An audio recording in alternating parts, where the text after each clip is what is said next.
হিত উপদেশের কথাগুলো সবসময় মনে রাখবেন।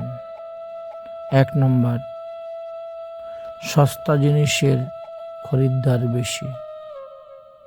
এই জন্য দেখবেন সবজির দোকানে, মাছের দোকানে খুব ভিড় লোকের, কিন্তু যেখানে হীরামণি মুক্তা বিক্রি হয় সোনাদানা, সেখানে লোকের ভিড় নেই।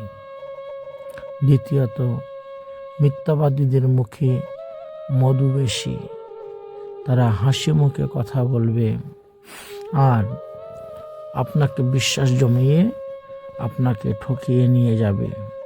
তাদের লোকজনও বেশি থাকে। ব্যক্তিত্বহীন মানুষের বন্ধু বেশি। তাদের মুখের কথা বিশ্বাস করে বন্ধু তাদের জুটে যায়, কিন্তু শেষে সব হারিয়ে ফেলেন। প্রতিবাদী মানুষের শত্রু বেশি।